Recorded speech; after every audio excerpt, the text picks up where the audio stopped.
the stuff they use to sell to customers.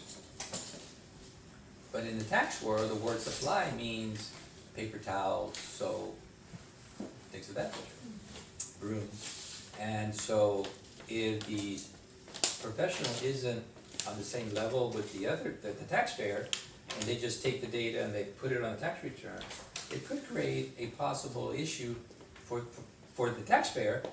I call it raise a red flag, that could have easily been avoided had the professional asked more questions. Why is your supplies $180,000? Right? Well, because I sold it. Well, what did you sell? Oh, I sold it, our inventory. I buy shirts and I buy this, shoes, whatever, and I'm selling it. And that's when it gets put in the wrong line item, and the IRS indicators tell them, hey, this is really abnormally high, and they want to know why. So the other thing about this that we're all about to talk about, just so you'll know, that IRS is not stupid.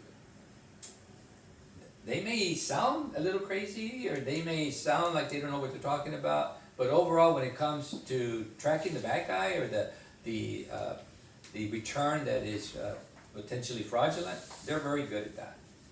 So what we're going to talk about is avoiding all of that and actually following and playing the game by their rules.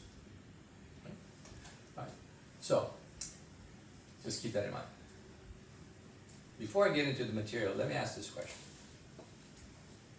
If I can convince you that I know everything, I'm all seeing and I'm all knowing, for just a moment, and I can tell each one of you that next year when you file, you're going to owe the IRS $25,000, and I can guarantee you. How would you feel? Really? Are you sure? Would you be happy? No, I wouldn't be happy. You would not be happy. All right. How would you feel? Oh, definitely not happy. Okay. How would you feel? Sad. Okay. Upset. Upset. Anxious. Yeah. Anxious. Oh, I'd lose some sleep. every Okay, I night. can't breathe. All right. I think I'd delete you. Okay. She's a smart one. Yeah. Well, that's the Probably point. true. I want you to believe It's it. probably true. It is probably true. And you? Upset. Yeah. Like, I wouldn't be upset. I'd be happy. You want to know why? Because in order for me to owe IRS means I had a pretty good year, That's true. right? That's true. So again, attitude is very important. Is the glass half full or is it half empty?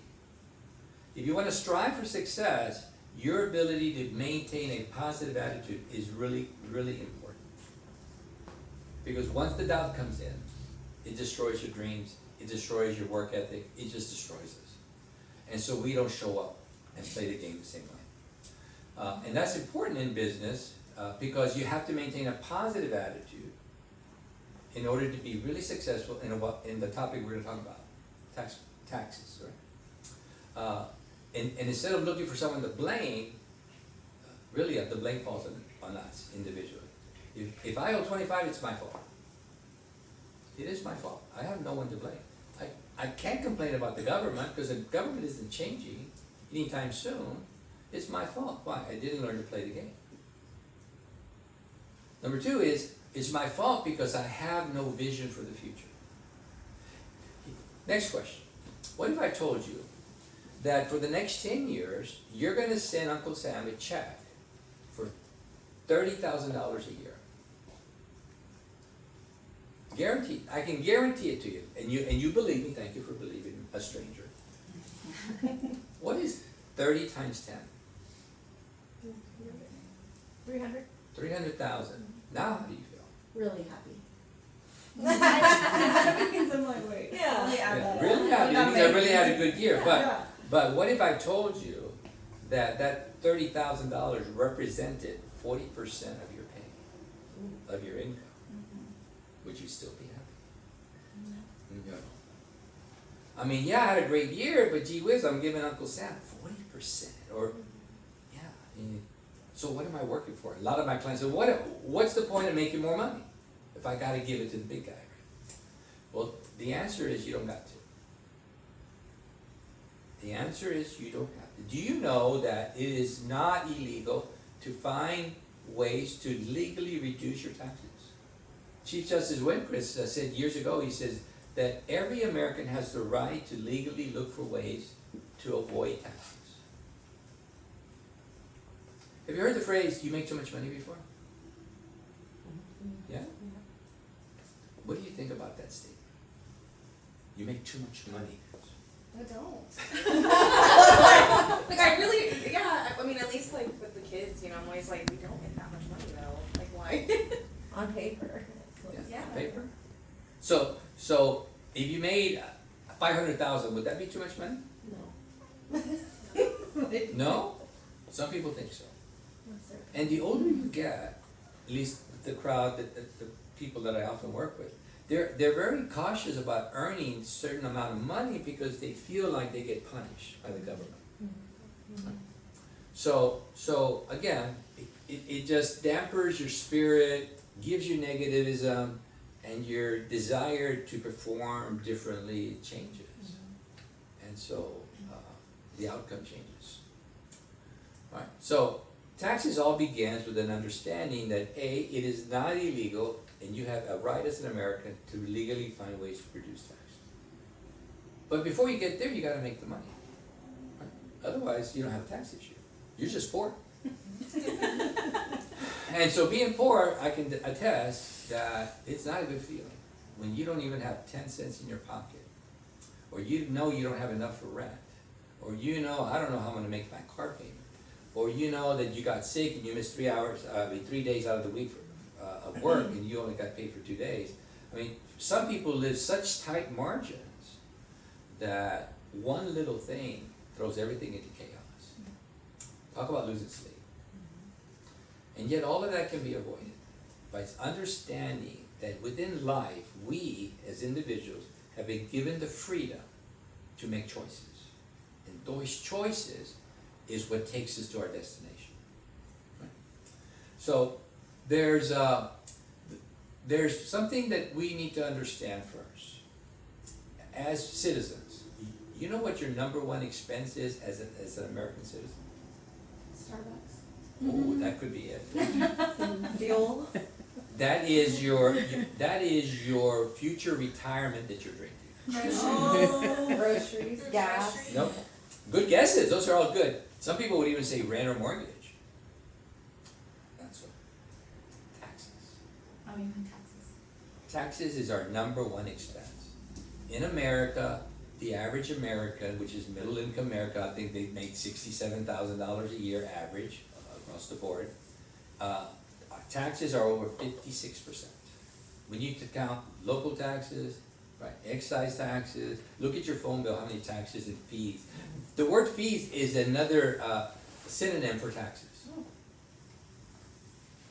And so politicians have gotten smart, well, let's not call it a tax, let's call it a fee.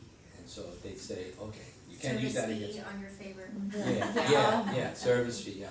So if you understand that, the taxes is your number one robber of wealth. That's your money. And government's just grabbing it because they can, and we refuse to do anything about it. Again, we're responsible, we let it happen, and we don't do anything. We keep electing the same bozos, and they keep doing the same things. I used to be a bozo, so I used to be a politician in my previous life, but I learned so much. And so as taxpayers, when you understand what's happening, you now can take action if you want to. Right? So the first thing is to understand that nothing's going to change just because I will it. I have to take action. So the first thing is, let's make lots of money. As much money as you can.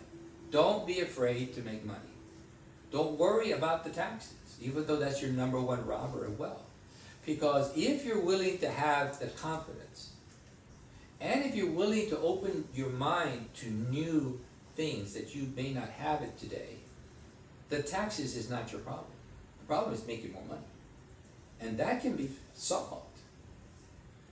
Being successful in life, one thing I've learned in being in business 32 years, doesn't require big, magnificent ideas. Or like winning the lottery, right? I'm gonna wait till I win the lottery. No, wealth is created every day, a little bit at a time. I had a client, he's passed away. And he must have been in his 80s, and he was our client about 7-8 years. He finally got dementia and he passed away. But during that time I said, sir, how did you amass almost $2 million? Well, he says, oh, that started back in 55 when I married my wife. Says, we got married, we bought a house here on Bronner Parkway, and I worked at the refineries, and every paycheck I would just put a little bit of money aside. And you retired 30, 40 years later. And that little bit, every time he got paid, accumulated to a little over $2 million. So you see, you don't need a big grand event to take advantage of, like winning the lottery. You can do it a little bit at a time. It's that easy. Then why don't most people do it? You're young. How old are you? 22. 22. Do you know that by 45 you could be a millionaire? Really? Has anyone ever told you, would you like to be a millionaire? No. So how come you're not doing something about it? I'm trying. I You're am. trying? I do. So you have a plan. Great. I'm proud of you. You see, most of us never get offered the opportunity to become multi-millionaires. At least I never. I was told, go to school, get a diploma, go to work, and raise a family, and be a good guy. And there's nothing wrong with that. But what if I could be a millionaire or a multi-millionaire? No one even brought it up in college, high school. No one even mentioned it. Definitely my mother. She was a hardworking, often 2-3 job woman, raising the family by herself because my dad left early, and so we just saw the work ethic, right? And so I want to encourage you that everything starts with a vision for the future. There's a verse in the Bible in Proverbs that says, "The people perish because they have no vision." You have to have a vision for the future. Whether you're going to own your own brokerage firm, or you're going to go multinational, or you want a big house with a white picket fence, or whatever, you have to have a vision for the future. That begins the process of your thinking. And then once we have that target, then it is just a matter of time and executing small steps before we arrive. Barring, of course, God not interfering in our lives and taking us earlier than we want, right? But that's how we create wealth. You don't have to be rich to be wealthy. You can become rich by doing those little things day in and day out, like showing up to work every day, even when it's raining. You know, you've heard the story about the realtor, the two neighbors that were both realtors, and in this downpouring, it's 8 o'clock in the morning. They're both drinking coffee. One guy in one house looking out the window, the other guy looking out the window. This guy over here says, "Honey, I don't think I'm going in today. Man, it's downpouring." The guy over here says, "Honey, what a great day. It's downpouring. I'm not going to have any problem with other realtors. They're going to stay home." Again, mindset, right? Mindset. How do you look at things? And so, when it comes to taxes, how you look at taxes matters. You can hate them, or you can embrace them. So either you run toward them, or you run away from them. Running away from them doesn't solve the issue of taxes. You're still going to get the bill. But if you run toward it, and embrace it, and understand it, you can control it. Okay. We're good? Okay. So in the world of taxes, the number one driver, in the world of life is taxes. So if you don't do anything about it, most of what you earn in your life is going somewhere else. Now that should make us all sick. Over 56%. And you know that the average American will earn over $1 million in their lifetime. We just don't see it that way because we're so busy living. All right. So I'm going to make money. I have the opportunity to control it if I want to, and I'm going to give the government more than half of my money. So what can I do about it? You can take action. You can run toward it. Start learning. How do I play that game? How do I win? I don't know about you, but I hate losing. I was very competitive. I was real scrawny and small in high school, but I love competition. I love the opportunity to win. And so I've always carried that with me into my private life, because I hate losing. But I also like to create win-win opportunities. So in business, I want everyone to walk away a winner, because then there's never anybody pointing fingers. Everybody feels great. And when you do that, well, just people are gravitated back to you, because they like the emotion of winning, and you had something to do with that. So when you sell a house, you list a house, or you partner with someone to do that, just as long as you don't allow the greed to come in, because greed destroys lives, in case you haven't noticed. I used to be a realtor back 30 years ago. Yeah. And I remember one realtor calls me, I was trying to get to closing, and he says, we don't really care about them, do we? We just want more money. And I'm like, this was a top realtor, of course, at the time. And I'm like, what am I hearing? And I was kind of a new kid on the block, right? And I was totally stunned with what he said, and that really deflated my attitude about realtors. Because he was a big guy, like number 1, 2, or 3 in the city. But at that point, I didn't let it impact me, and I got real discouraged, because I looked up to people like that, and I said, I want to be like that one day. So don't let people destroy your dreams, because they are a bunch of hate. You've heard the word haters, right? You can't do that. No way. Blah blah blah blah. I've been told that all my life. You can't do that. And by God's grace, I did. And so I can tell you, being poor isn't nice. It's not a nice feeling.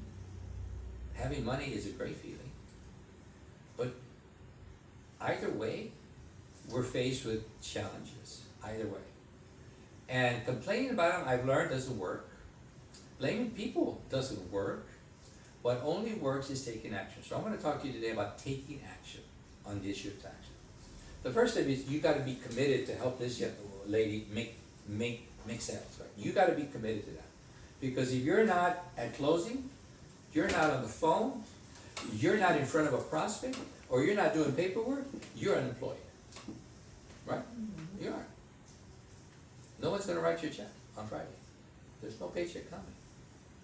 So if that doesn't motivate you, then I can't help you, because no one's coming to the rescue.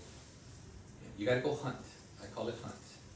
You got to go out there, knock on doors. You got to go out there, build relationships. You got to go out there and pave the roads so the travel is smooth.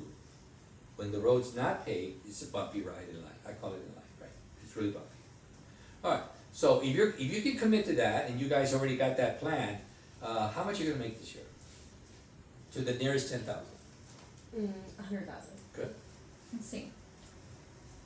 I don't know yet. 20. 20. 20? Okay. Yeah, 100,000. Okay. Good. Okay, let's get you to 100. Yeah. She just started. Okay, it's all right. Season.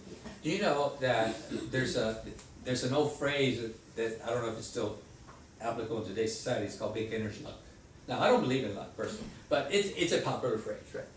You know you can make more than they. Maybe. Maybe.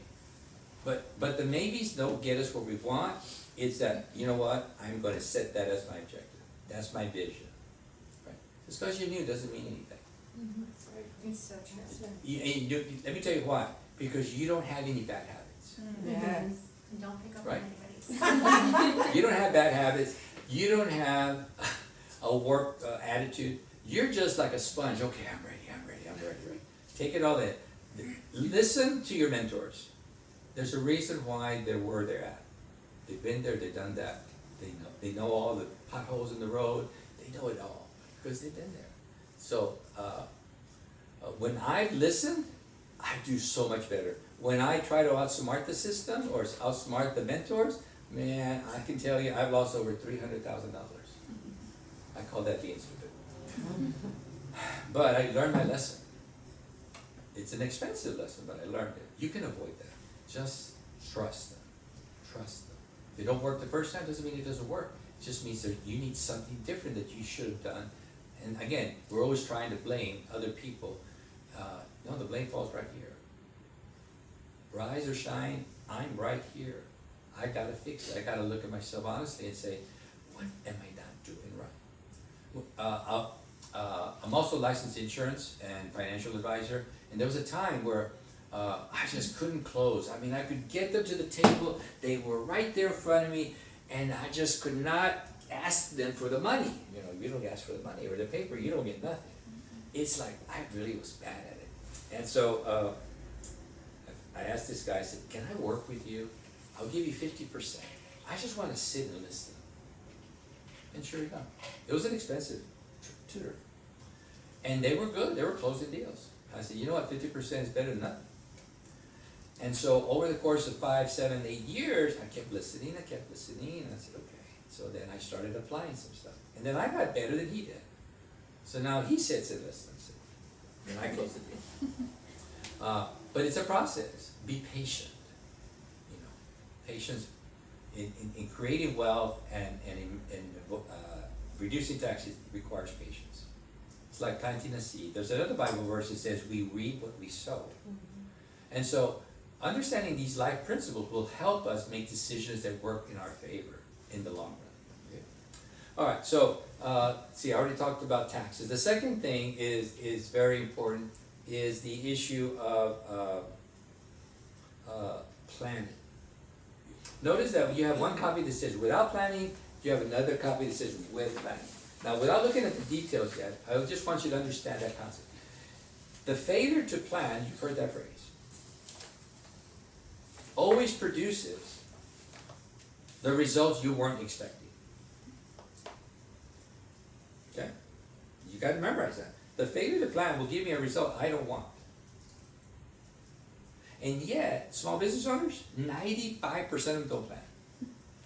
In case you don't know it, y'all are small business owners. Don't plan. Why? If science tells us, hey, those who plan have an 85-90% success rate versus those who don't, why don't we plan? Because we think we're the exception? We're not the exception, ladies. We're not nothing special. We're just like everybody else. We're prone to our habits, and our habits produce the outcomes that we get in life. For example, Starbucks. What if I told you, you can keep buying Starbucks, but if you're willing to trade and give it up, I can guarantee you, how old are you? 37. When you're 60 years old, you'll have an extra $800,000. Would you give up Starbucks? Yeah. No, please. Wow, This no is my brainer. last one. No brainer. Never again. So, again, it's a thinking, right? And so I want to impress upon that. So lastly is understanding how the game is rolled. Sometimes one variable, you guys are familiar with algebra, right? Remember, what's the formula for algebra? Oh, no. Anybody? Y equals mx plus b. Oh no, that's Einstein. I think that's the slope. A squared equals B No, squared plus C squared. A plus B equals C? Yeah, that's it. Yes. It's that simple, right? I'm like, Girl, boy. I was in high school like three So- decades ago. So while in that simple formula there's 3 variables, in tax, there are roughly 77,000 pages of what is referred to as authority reference. The actual tax code is like 6,700 pages, but with all the court cases and all the other issue documents, pronouncements and whatever they're called, it's over 77,000. About roughly 10 to 15% of all that is how the government taxes us. The remaining other is how we can avoid the taxes. But most of us focus on those that tax us, right? Right. We stay focused, and so they win. Of course, we're looking at the wrong thing. It's one other principle that's applicable. Many people look at it. Let's say I'm a radio guy, and I say, hey, I can do some advertising for you, and you're going to get the phone to ring, and you say, how much does it cost, right? How much does it cost? And I'll say $5,000. You're going to say, get out of here, because that's a lot of money. But what if I could guarantee you $15,000? Would you still say get out of here? No, No, why? because I would make money. Because you would make money. The math works in her favor. Right? The math works in your favor. And when the math works with the favor, the rule I use is called the cost-benefit rule. She actually spent $5,000, but her benefit is more than what it cost her. So people look at the cost initially and say, oh boy, that's a lot of money, I gotta control my costs.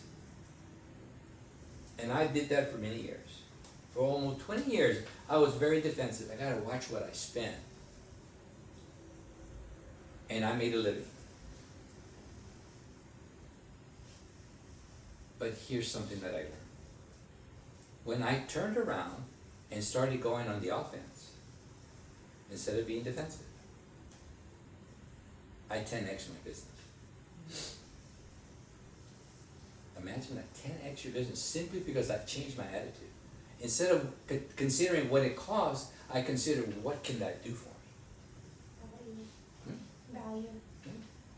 Like if I offered you, I'm sorry, let's say, hey, would you like to come work for me? And you would say, how much are you gonna pay me, I guess, right? And I say, I'll pay you $1,000 a day. You would think that's a good deal or a bad deal? Decent deal, right? Decent. You can make $365,000. Not bad. I would have no problem paying you $1,000. How about $5,000? I have no problem. Because here's my attitude. I am going to pay somebody whatever they want.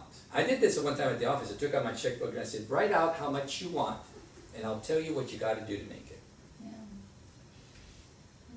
Yeah. And nobody got up to fill out the checkbook. Because after I told them what they have to do, they, whoa, wait a minute.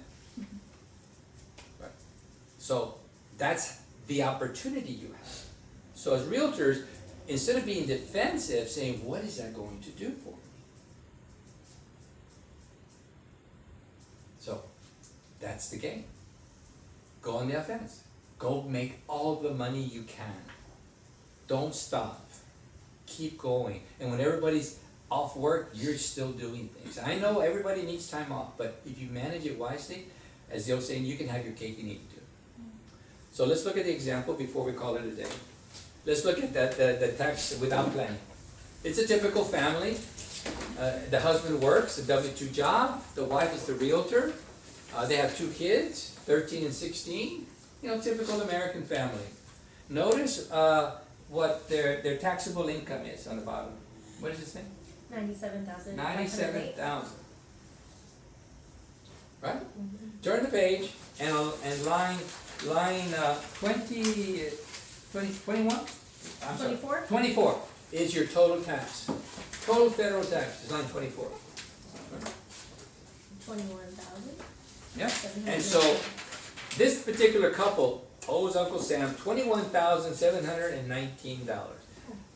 10x that. How much is that over 10 years? Quite a bit of money, right? 200 and some thousand?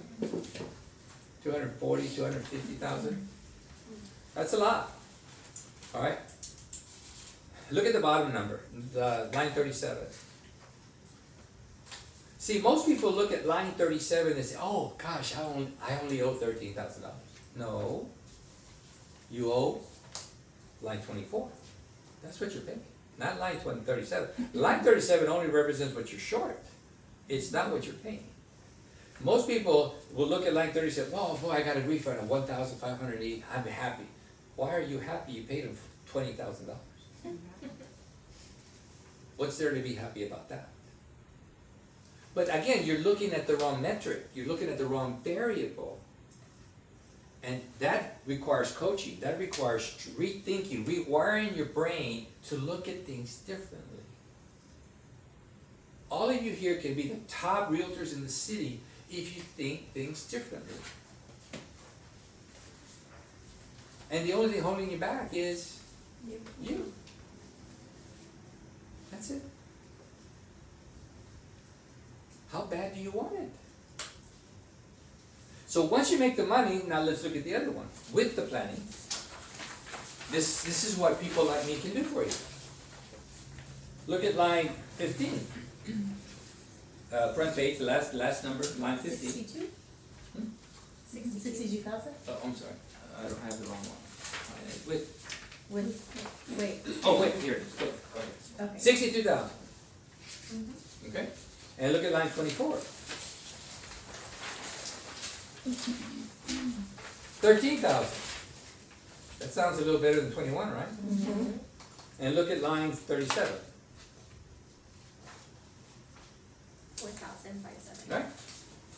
Now you do that, you 10x that difference, and now you're looking at about $8,000 a year straight from your pocket, and you're not sending it to Uncle Sam. That's almost $100,000. Now, those results are simply by changing two little things on your return. Just two little things that are fairly simple, like dotting I's. Except you don't know which I's to dot. That's the difference. Between you and me, the only difference is what I do I need to dot. And that's called knowledge. So as taxpayers, we have two choices. We can dive in and research it and learn it for ourselves. Or we can hire someone who knows where to dot the I. So if I was to charge you $2,000 and lower your taxes from 13 and to 21 to 13, is that a fair deal? Yeah, Yep. Absolutely. all day long. So why is it, and this may not apply to anybody in this room, in the retail market, people are very price conscious in the retail market. My advice to you as realtors is don't compete with them. Don't compete for the people that are price sensitive. Don't compete with them. They are not your friends. They're trying to rob you of your hard work. Oh, can't you just lower that? I mean, that's just so high. Right. Don't negotiate. You just cheapen who you are. You build up your image, you work at that, and you help them understand you are a professional. Would they ever go to a doctor, hey doc, I'm sorry, but can you lower that? I mean, that's a little high. What do you think the doctor's office is gonna say? Can't do that. Yeah, sorry, we don't do that. And, or if you go in to visit an attorney and he says, a retainer will be $5,000 and then we're gonna bill you by the hour, you're gonna say, oh man, could you just kinda lower that to $1,000? I'm kinda short on cash. You think they're gonna say, okay? No. They're gonna say, no, it's $5, or you know what, have a nice day. Yeah. You need to, again, to embrace that ideology, that belief system. And your net worth will triple. Then you can come see people like me and say, I have a tax issue, I don't know how to solve it, can you do it for me? Right. So, that's the lesson for the day. Those are the numbers. I'm not giving you the details because then you wouldn't need me for half. Well, that's good. All right, but it's that simple. I just finished with a doctor. He's used to paying 150 plus every year. I got him down to 210, 215 every year, and I got him down to 110. I saved him whatever it was, $120,000 in taxes. He was excited. He didn't know that such things existed. And I charged him $30,000.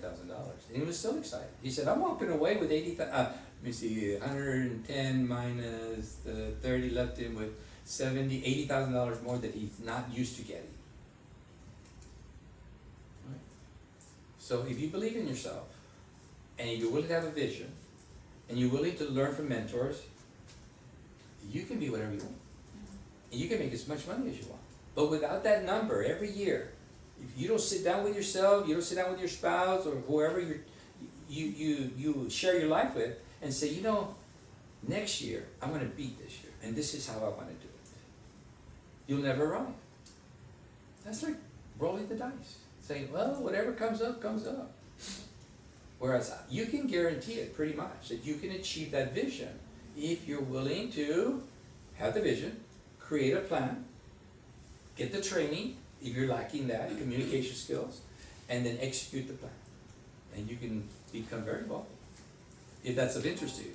Anybody here want to be wealthy? I know I do. So, all right. Any questions? I have Rob. a question. Oh, go ahead. I'm sorry. Go ahead. Is it true that if you're renting a space, you get taxed on like property tax? You talking about an office? Yeah. Yes. I haven't So- seen anything. I was talking to another broker that she was getting taxed and thought it was a scam because she didn't own the building. but I haven't seen anything Okay, come in.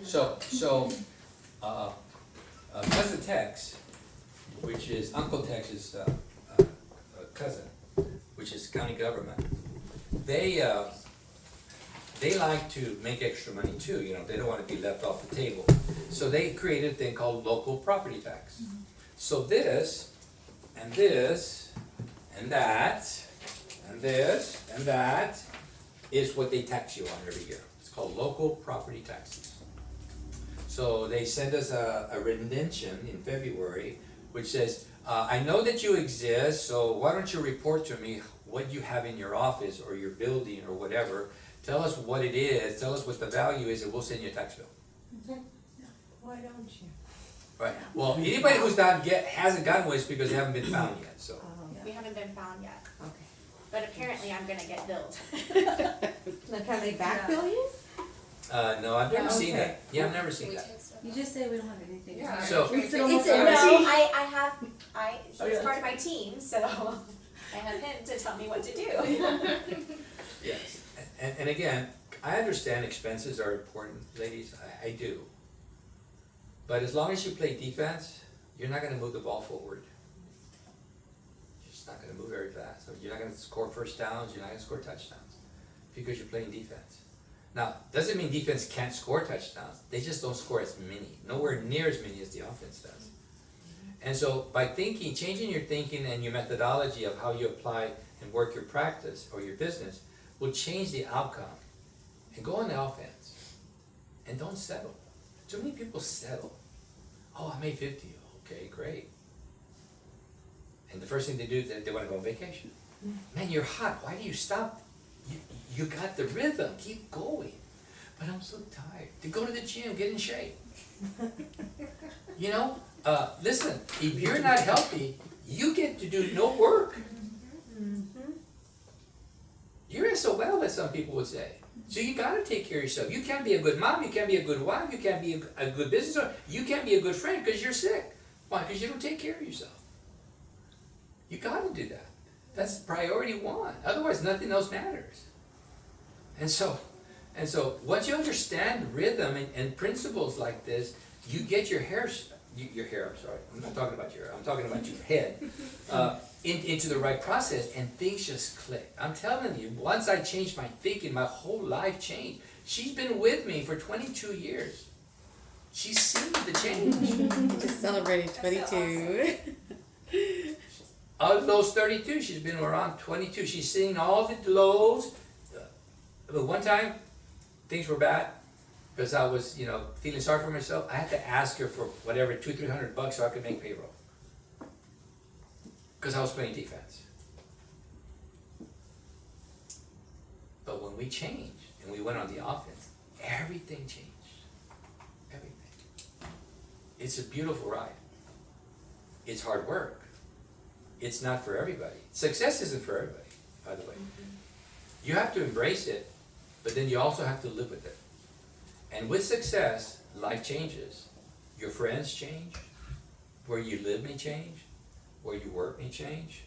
So change is part of the process, and you need to embrace that, not be afraid of it. And you also heard the saying, if you're the smartest person in the room, you're in the wrong room. Yeah. You gotta practice that. Surround yourself with mentors, surround yourself with people who are willing to share that with you. And thank them, show that appreciation. Because we don't have to do that. But it's so valuable. Because they've been through the journey, they know how hard it can be, but they also know how easy it can be by simply changing one variable, like the returns, 2 little variables. I call them dotting the I's, and the results are $8,000 a year, or higher, like in the doctor's case. So that's important for me, because I am so driven for success now. I want everybody to be successful, and that's why I'm here. I want you to be successful. But unfortunately, my historical past over the last 10-15 years is every time I've spoken to realtors, 99% of them, nobody takes action. They stay where they're at. Yeah. What is the difference between, can you explain what the difference is between being a sole prop and converting over to an LLC? Oh, What you've is heard- oh, what is yeah, the yeah. benefit Okay. for them Thank you as for asking. individual realtors? The difference is that the sole prop is automatically subject to double taxation. We call that income and payroll tax. Automatic, every dollar you earn gets taxed twice. Because right now individually they're considered sole props. Yeah. Right. Okay. And case in point, if you make, easy math, $40,000 a year income after expenses, that's your income. Sole props are gonna pay 27% of that to Uncle Sam. So what's 40 times 27? That's 8,000 plus 7. It's gonna be roughly around $8,600. But if you're an LLC filing as a corporation, you would pay less than that, simply by the way you submit the information to the IRS. Now, I don't recommend it for anybody who makes under $50,000. It's not cost efficient unless you do your own tax returns. It's a break even. I say, yeah, well, why do I wanna give you money if I don't get anything more than that? But once you break 50, then every dollar you make above that is money in your pocket. So thinking about being an LLC would be a wise move, thank you for bringing it up, at that point. So for those of you that are thinking of 100, if you don't change, you're automatically sending more money to Uncle Sam. It's just the mere fact of the way you file your tax returns. And so at 100,000, you're no longer at 27%. You're now at 37%.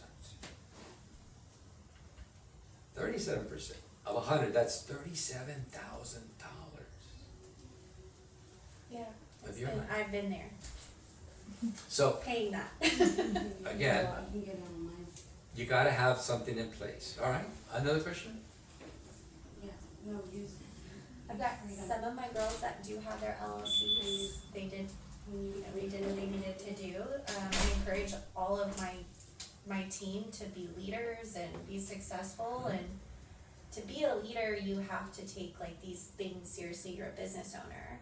And so even if it's starting out by opening a separate checking account, even though you don't have your LLC yet, like something, like that's where I started. And then that was for my business, I separated that for my business. And that way I could have control of my money and know what's going where. And that's another key thing, knowing what's happening financially while you go through time. You know, most realtors don't do their tax return till the week before they're gonna meet with their accountant to do it for them. Oh, let me get that information for you, and they're there over the weekend, working tirelessly over the weekend, adding up the numbers, saying, oh, here it is. That's not the right way to do it. Tax preparation does not save you a single dollar in taxes. You know what? Don't get mad at them if they don't save you any money, that's not their job. Tax preparation is just reporting the data in a proper format and giving it to the government to make them happy. That's it. Don't get mad. So many people, how come you don't give me ideas? Because that's a different service. I'll give you a freebie, how's that? Okay.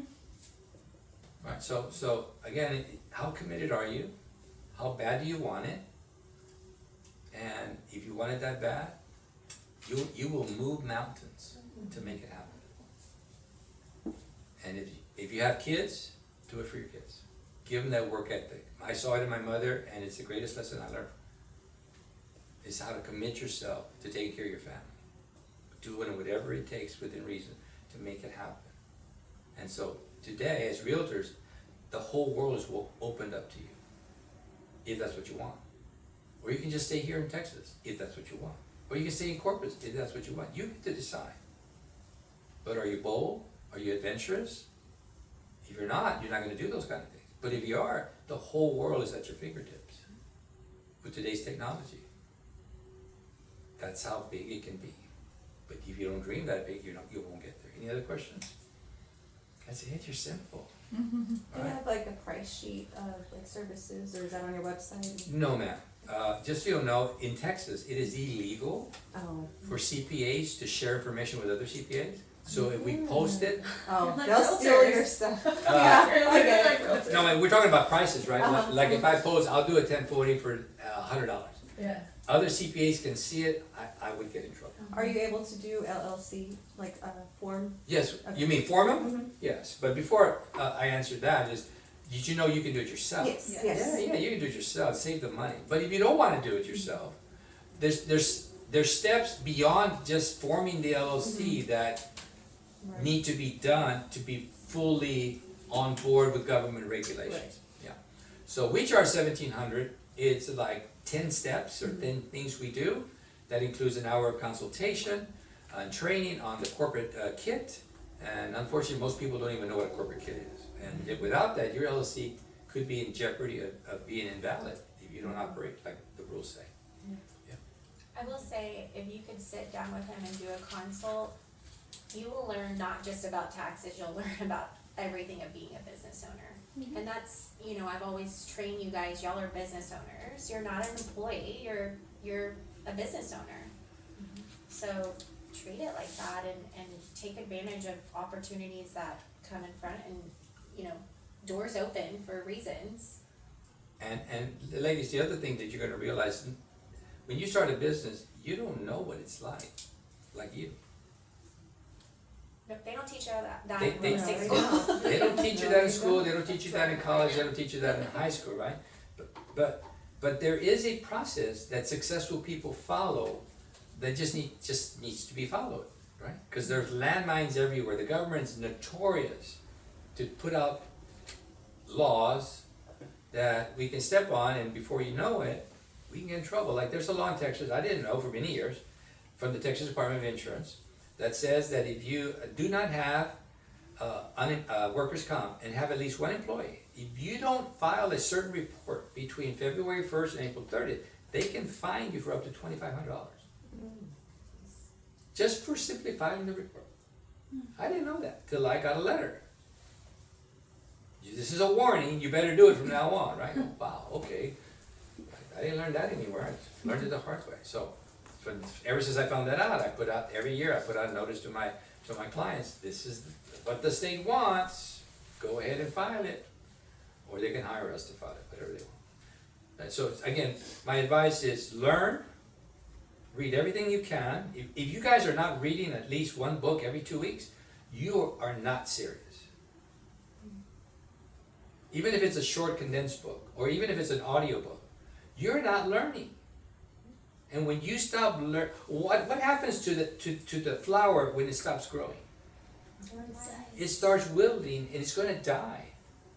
That's what happens to us as business. When we stop growing, our business will start going backwards. And you'll sit there like, what's happening to me?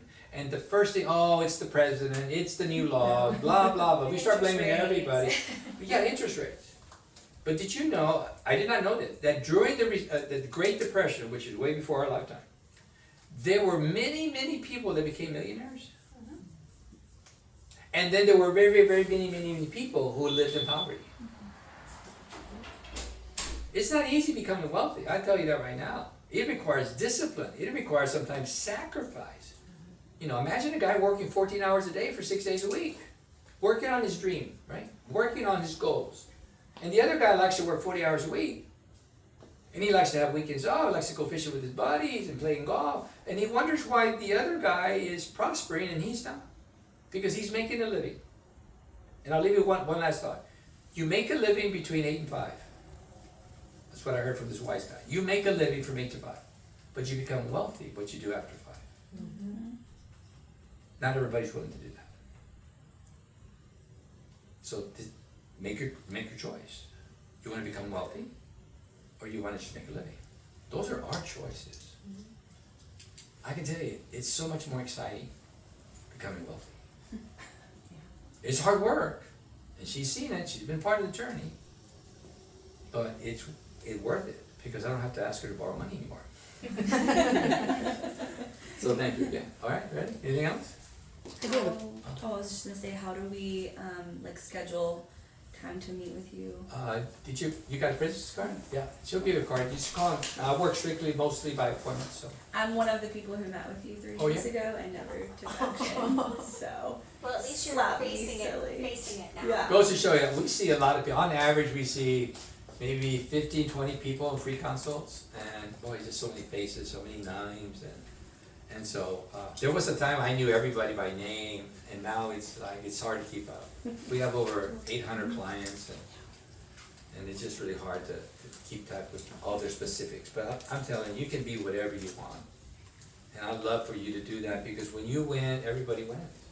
Your clients win, Caribbean wins, everybody wins. And it's the taste is so sweet, winning. I just love the taste of it. That's why I love Mondays. It's a brand new week to win again. I love winning every week, so that's just me, okay? I Anything have a else? question. Recently, President Trump mentioned about getting rid of tariff. Bringing in tariff and eliminating federal tax. Could you just elaborate in a minute or two what he meant, what that whole, Statements about? yes. Well, back before 1913, the United States, the federal government ran on tariffs. People didn't pay tax on what they earned. They kept it, 100% of their money. But in 1913, a group of people, bankers or whoever, decided that there was a better way to control the money. Remember, when money's in our private pockets, they can't touch it. But if they can have access to it, now they can touch it. So they came up with this Act of 1913 and made it part of the Constitution to tax income for the first time. And they said back then, the most we're ever going to tax you, the most, we're going to start at 1% and we're going to stop at 3%. And of course, we, the American people, fell for it.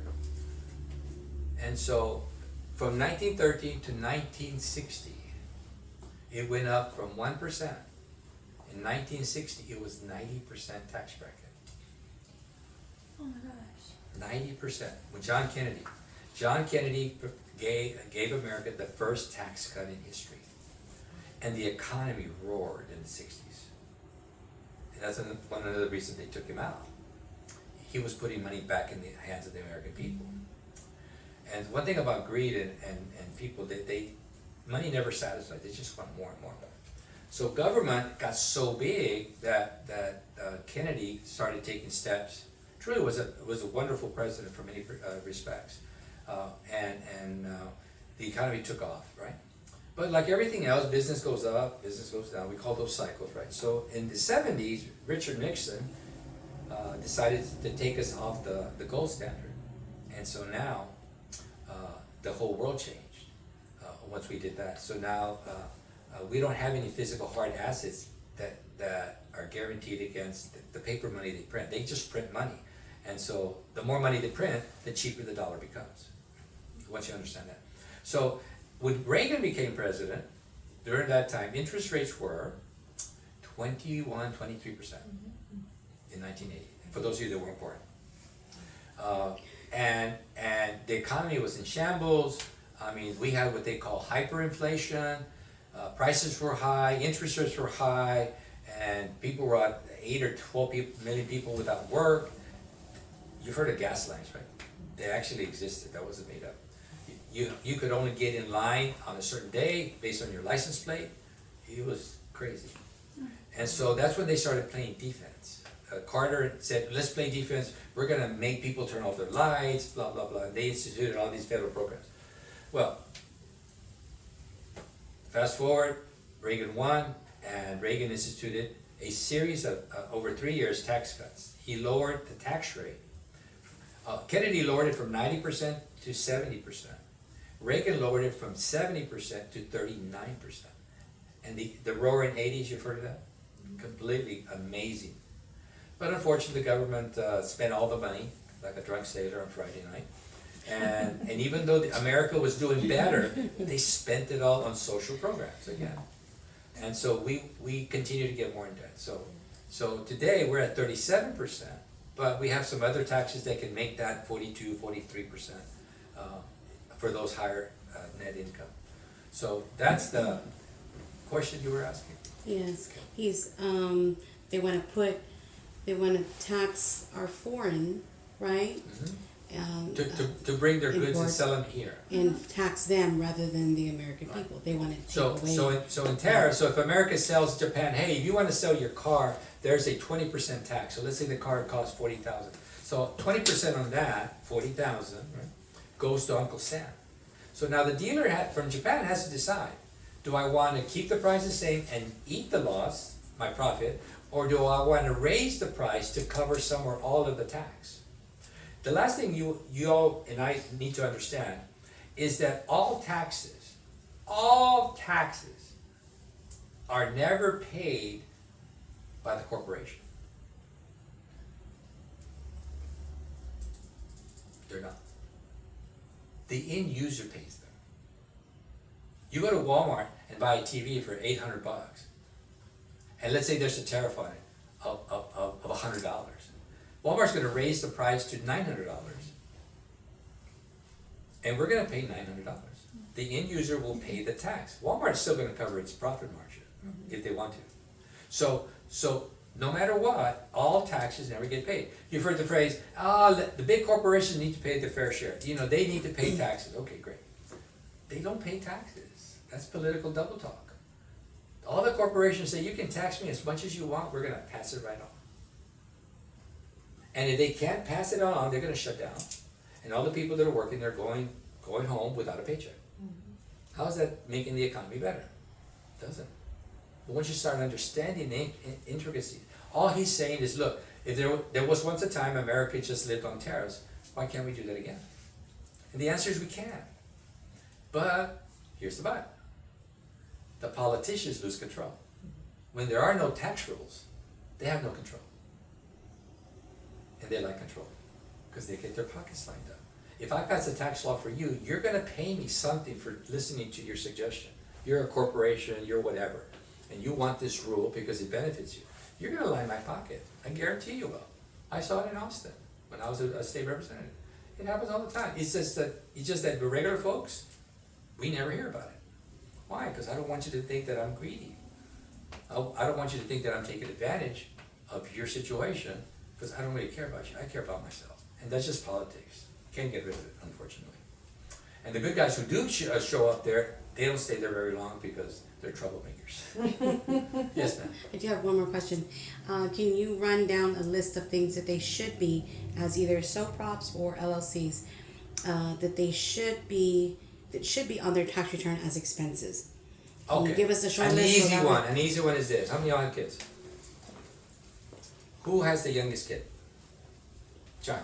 It's in a belly. Oh, not born yet. Okay. All right. So for all. Whitney. Yeah, was Whitney. 6. How old is he? 4. 4. Okay. Do you do any advertising? Yeah. Okay. Do you know that if you get permission from dad to employ your son or daughter to put him in a photography session for your advertising, now you can pay your daughter at 4. Now it's going to be really weird to the IRS, 4-year-old getting a check, but in theory, the daughter doesn't get the check.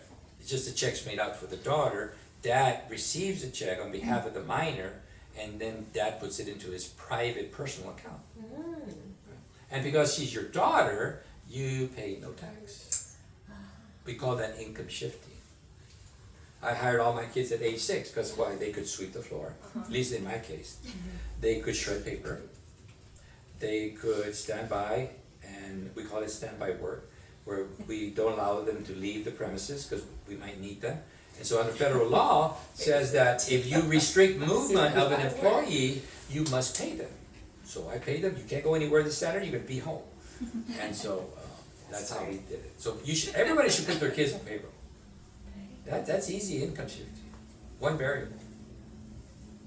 That's it. Is that with an LLC or with your both ways? Either one. As long as you filed a personal tax return, self-employment, Okay. Schedule C. Right. Yeah. Oh, okay.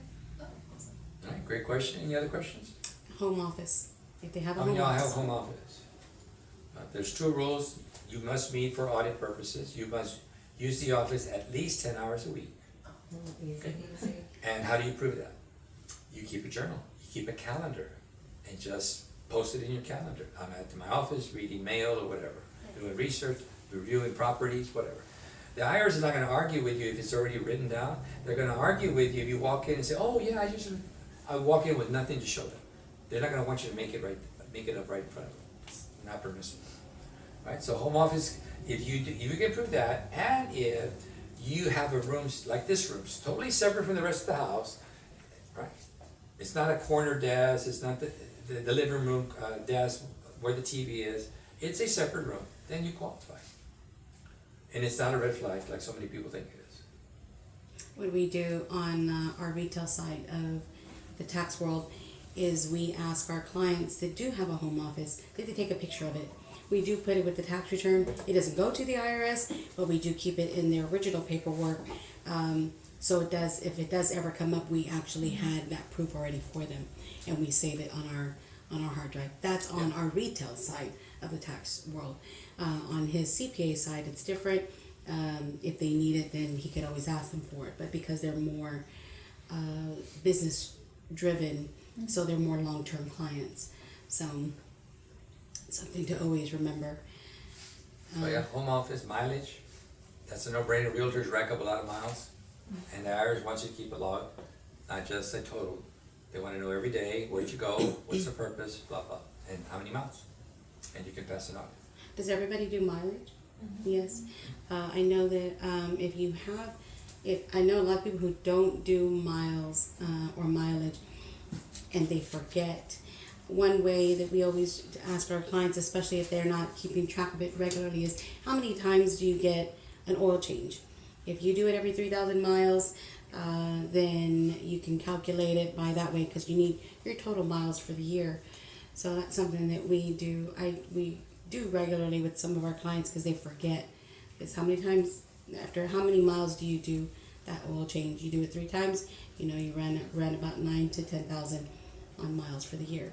So that's something, if you haven't started, it's very important. If you need those forms to help and you decide to come on board as an LLC or a sole prop, or even just a regular tax return, we will help you with getting that organized and keeping track of how to do your mileage and your expenses and stuff for the end of the year. Last tax planning idea for you. How many of y'all have a simple IRA associated with your small business? How come? You don't plan to retire? Cause I haven't Not met with sure you where to yet. start. Because what? I haven't met with you yet. Yeah. Well, you don't need me, that's right there. I was gonna say, it's so important to even have like life insurance and IRA too, because Adam and I we went through a little struggle, and I didn't even realize that I could go, and it's not taxable, and I could take money from there Borrow it, yeah. and borrow it. It's your money and it's not taxable, so these are like things that as a business owner you should be doing. Even if you feel like, oh, I'm not ready for that, just start planning, just start doing it. Yes. Succession planning. Why is it Also- so easy to buy a Starbucks every day? But it's not easy to invest every day. I think, and you probably hear this all the time, I mean, I know it for me and other people, is an education and the lack of confidence in doing that, and it's, a little embarrassing, But if you Don't put be it, embarrassed. No, I'm not saying that, It's it's like just, that's the unknown. reality Yeah. of You don't know what it how is. to do it. Yeah, You don't you know don't where know. to start, But- so you but- just don't do it. for most of Very us, true. Yeah. if it's automatic and we don't have to be part of that process, it's easier to do. Right. So I would highly encourage all of you, once you set up the program, the Simple IRA online, and you create your account, it just tell your bank, send $50 there every week, or whatever the amount is, $20, $25, whatever, $100. $100, right? But you gotta get the mechanism in place. Remember, you gotta be proactive, because it's not gonna get done for you. Alright, so even if you don't know how to do any of that, or afraid to touch the computer for some reason, somebody out there will know how. Say, I need help doing this. But just put it into your plan. Like, most people your age don't have a will. They don't have any kind of plan. And those of you that are married, your husbands don't have wills. So what are you gonna do if something happens to him? I mean, it's not gonna look pretty financially, that's all I can tell you, because his income's not coming in no more. And so since both of us lived check to check, they recently did a study last year, or I heard, that in America, it was found out that over 70% of Americans cannot handle $1,000 debt or issue that hits the family. They cannot afford $1,000. 70% of Americans cannot afford $1,000. If that doesn't scare you, you're not looking at the world the way you should be. That's how poor we become. The wealthiest nation in the world, and we can't cover $1,000. 70% or more of us. That's just not, that's un-American. We can fix that by being proactive. Being proactive. And those of you that are extremely young, like you, I wish I had started at such an early age. I did.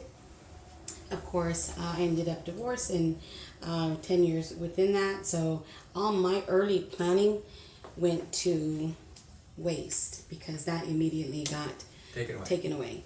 And so I don't know if I should have done it independently to prepare myself, but I was already planning when I was 21, and of course it fell apart. But there has to be a way for you to plan individually because things always happen, and you have to start now. It's never too late, but gosh, you're so young. There's no ceiling to where you could be by the time you get ready to retire. Like 40, 45. Or you could be done. Right? And just think about that thought. I can do whatever I want when I'm 45. Yeah. You And can so be- like your advice would be to just start like by opening up like a Roth. For you, absolutely. Yeah. No doubt about it. You can be very wealthy by 60. And that's just, $100 a month. It's nothing. How many Starbucks is that? 10? But it's definitely like 10, maybe like 10, But anyway. 15. They're not cheap. Look, life will teach you a lot of lessons. It's taught me many lessons. And all I can say, and I'm sure it taught Caribbean and Adam a lot of lessons, you can learn them the hard way, or you can listen and be proactive and avoid them. Those are your choices. Not everybody wants to be saved. Many people just want to drown in life and just accept whatever life gives them. You don't have to be that way. You don't have to. You can change it. And if you come from a family that struggled for generations and never accumulated wealth, and you don't know what that looks like, it doesn't mean you can't achieve it. Again, you can become whatever you want. That's the beauty of life. God has given us that opportunity. But if you're not happy where you're at today, then something has to change. And it all starts with this. There's another proverb that says, as a man thinks, when the word man means person, as a man thinks, so is he. That is who we become. Whatever we think, that's who we become. So if we're watching garbage on our social phone, no value to my profession, and I'm entertained there for hours and hours, I get nothing for that. But if I'm reading a good audiobook, or listening to a good audiobook, or listening to a good management book, or a good financial tool, I am learning things, principles that I can apply to my life to create a different life for myself and my family. That's the trade-off.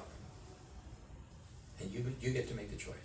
Caribbean's not going to force you to do anything, right? Because they're not your choice. Well, You're the mother of all this. I encourage, how about that? I Encourage. encourage. well, anyway, been wonderful speaking with you. I want to encourage you to dream big. I never dreamed big when I was your age.